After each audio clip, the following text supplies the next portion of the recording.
Coach Romeo Cornell, we hear you're a real Romeo with the ladies. Okay. Coach, what should I say to a girl after I buy her a nice cold Coors Light? How are you doing? You know. I like to whisper in a lady's ear that Coors Light is brewed down to 34 degrees. If you can do that, that can go a long way for you. It has. Cross-brewed Coors Light, official beer sponsor of the NFL. Coach Romeo, in your experience, what happens after a woman turns you down? I knew I'd tell you, but I don't know. Oh, congratulations. And we're back after that commercial break. Thank you for coming back with us. Moving into the top three here. This is where Chris Johnson, Adrian Peterson, this is where you get your horse for the whole year. What would you do with the top three pick?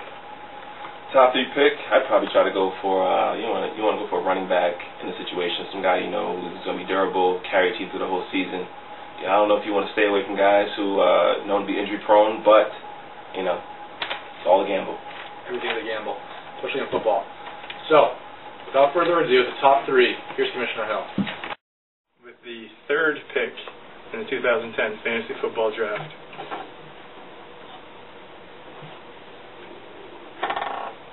Queensbridge. Queensbridge coming in at number 3. Very good pick for the old guy, for the old timer. I apologize for the picture. We're having some technical difficulties. Couldn't zoom in all the way we wanted. But, I mean, he hit the number 3 pick just the same. Number 3 pick, you could care less what your pitch looks like. Number 3 pick is where you want to be. You want to be in the top 3 picks, puts you in good position to make a strong run at this title. I'm thinking, Ray Rice, Maurice Jones-Drew, you can't go wrong with the top 3 pick. We'll see what Queensbridge does later this month. Now, getting to the top 2 here. This is where legends are made fantasy-wise. Definitely. So, Jordan Hill, tell us who has the number 2 pick.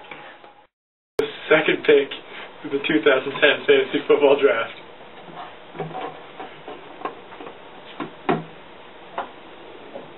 Baxter Vick.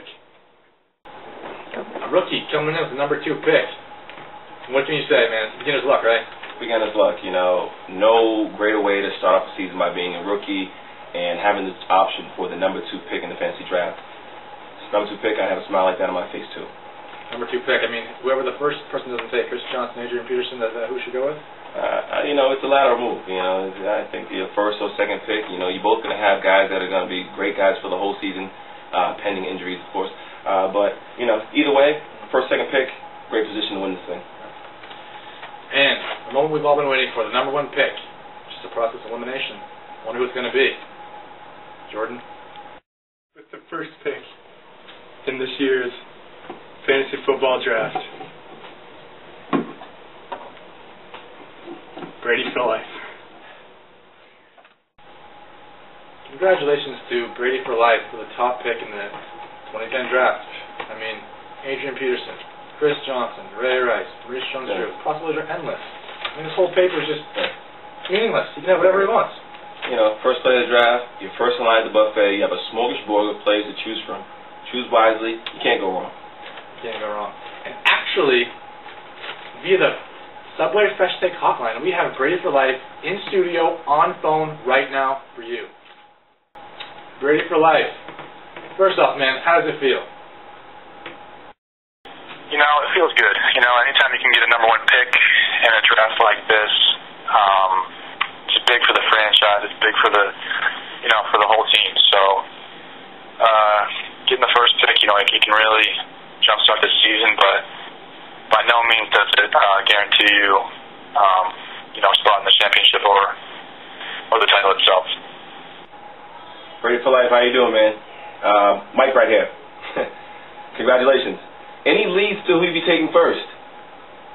I haven't really thought about it. Of course, there's a couple names that everyone's been throwing around for the last few months leading up to the season, but as far as who I'll be taking, no, I haven't really thought about it. Of course, you got Chris Johnson and Adrian Peterson, but I'll be thinking about it more in the next few weeks. Brady, a lot of options for the number 1 pick. You could go right, you could go wrong. Injuries always are a big part of fantasy. So how do you deal with the pressure of taking and picking that first pick? Yeah, it's a good question. There is a lot of pressure, and a lot of pressure to perform. But like I guarantee you anything. It just gives you, the first pick, and it gives you the trust of everyone. So we're going to be careful, and we're going to be, we're going to make sure there's no stones left unturned, and we're going to try to make the best pick for our team. Ready for life. Last question here before we head out. How do you think the league is going to be looking this year overall? You got a lot of great players, a lot of good managers out there who know how to manage these players. How do you think this league overall will be looking for the 2010 draft? The league's tough. It's the toughest it's ever been. Guys are really taking it serious, and with money on the line, $400 on the line. It's big. It's really big, and having the first pick, makes me feel a little bit better. But at the same time, I got to earn it, and all the other guys are going to be coming for me to get the #1 pick. So I'm excited. Anytime you can get a good league with a bunch of good guys, it's huge. So with the #1 pick, I think I have a good spot. I think I have a good shot to win it. Well, there you have it, folks. The complete order of the Houlton Fantasy 2010 draft. It's been a pleasure. This is just the beginning of the excitement. We have the next few weeks full of mock drafts, anticipation, growing, people getting on each other for what pick they're going to take. How it's going to be jumbled up, we have no idea. What do you think is going to happen? Who knows? It's going to be interesting. And, these next few weeks, as it boils down, the players deciding who they want to pick in this draft, it's going to be interesting to see what player goes where and who comes out on top. We got 2 weeks before the Sunday, August 29th, before the draft. A lot of planning goes involved in the last 2 weeks. Best of luck to all the managers. For Michael Irvin, I'm Trey Wingo. This has been a presentation of ESPN Films. We'll see you on Sunday.